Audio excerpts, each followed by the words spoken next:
What's up, IWC? Welcome back to the first official episode of Raw Takes.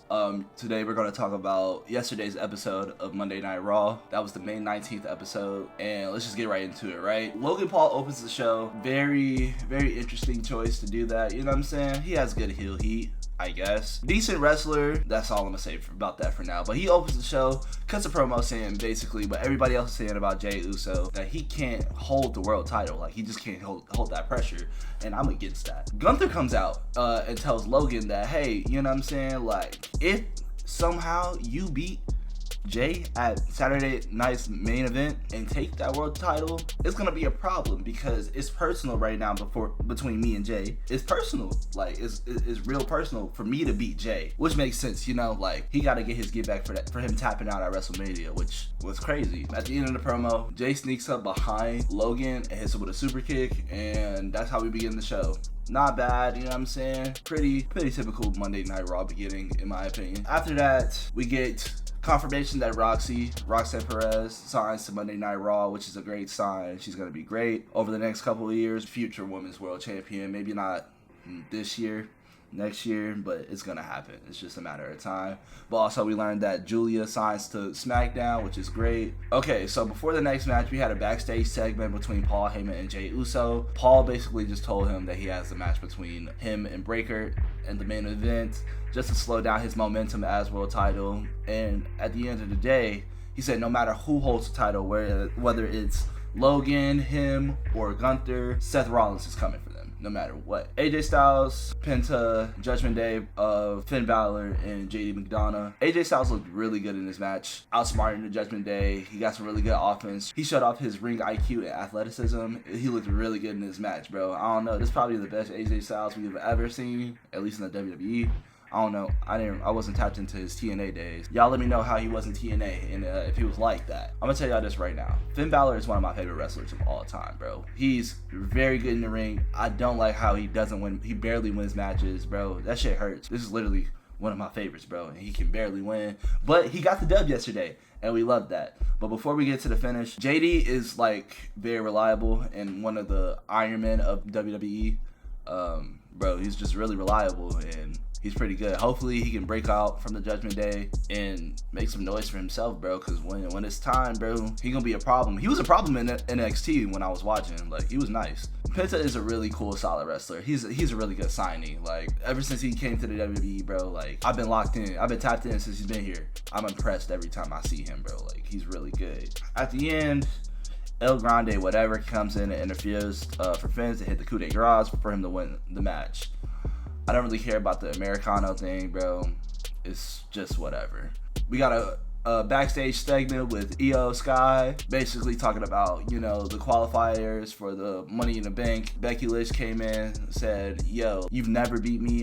Before that match went out, we had a backstage segment between Seth and Logan. Seth Rollins really tells Logan that Jey is going to be hurt by Braun Breaker tonight, and that if he wins the title on Saturday and somehow gets past Gunther, that he's coming for Logan to have a WrestleMania rematch for the World Heavyweight Championship, which will probably be entertaining, but I don't see that happening anytime soon. I kind of disagree with Logan having a world title match, but whatever, bro. Can't really do nothing about that. But back to the match between Becky, Natalya, and Roxy. Becky is kind of having a midlife crisis as far as her role in the women's division, bro. She sees that the women's division is moving on with talent like Roxy and Julia, and hell, Stephanie McCurry is going to be up there by any time soon. Probably, I don't know when she's coming up to the main roster, but it's only a matter of time. She see all this new people come in, bro. She wants to get in where she can fit in, bro, and probably still try to put their foot on their necks. Natalya, she's a legend, but I kind of don't understand her position in the company right now, bro. Like, she went from tagging with Maxine Dupree to having a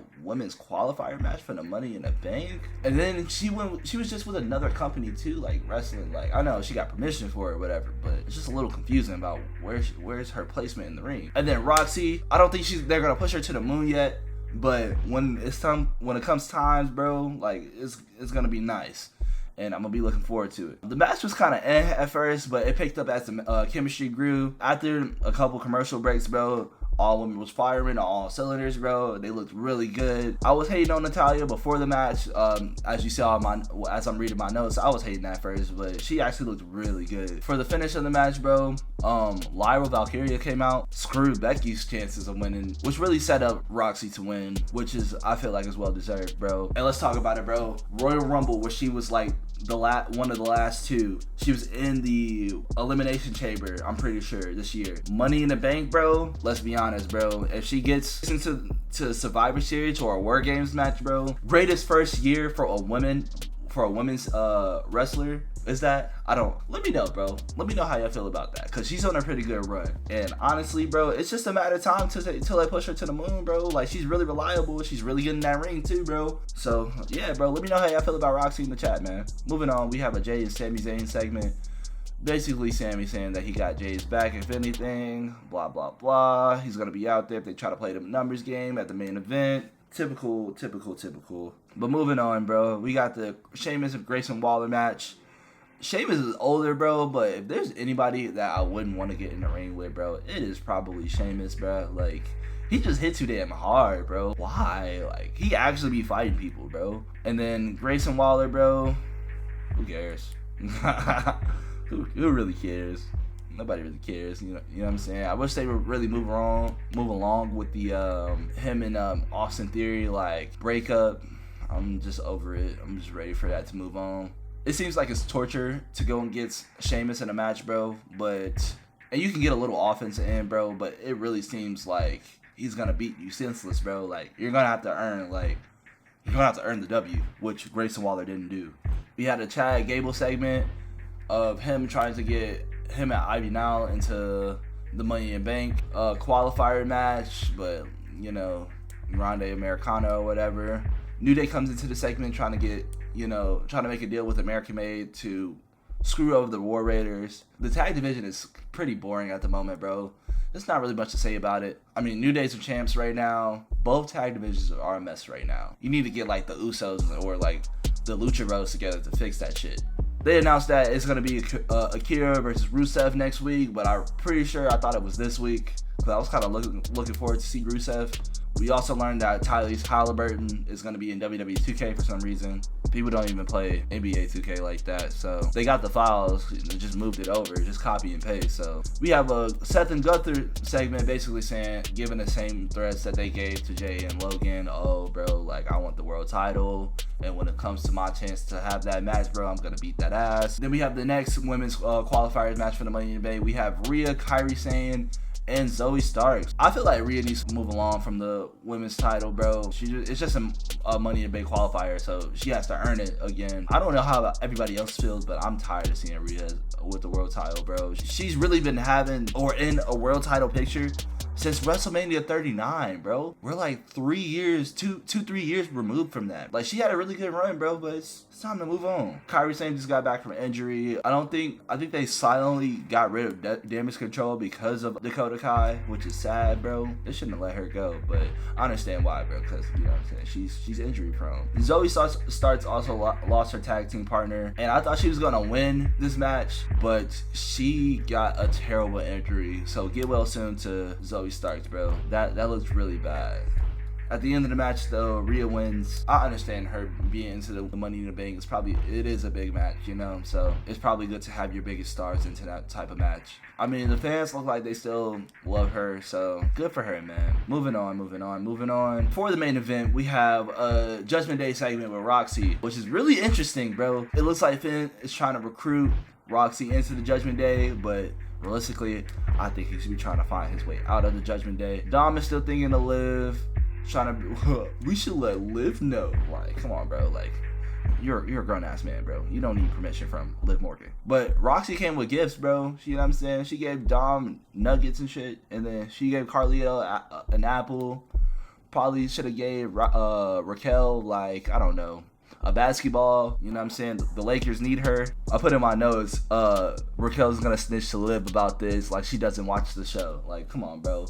You don't think that Liv Morgan watches the show, bro? That's literally her job. And they literally had the tag team women's titles, bro. Like, what happened to those? I don't know if I saw them yesterday, bro. I gotta watch the show back. but I don't remember seeing those tag titles, bro. Like, what happened to those? Are those still a thing, bro? Did Liv take both of them to her shoot or whatever, bro? Let me know. Okay, let's get to the main event of Braun Breaker versus Jey Uso. Breaker, I wouldn't be surprised if he's the one to win the world title and it doesn't come from Seth, but it doesn't break up that little faction that they have. I wouldn't be opposed to that. And let's talk about Jey Uso for a second, bro. I don't like the fact that people talk about Jey Uso like he can't be world champion, bro. He's a 10-time tag champ, former Intercontinental champion.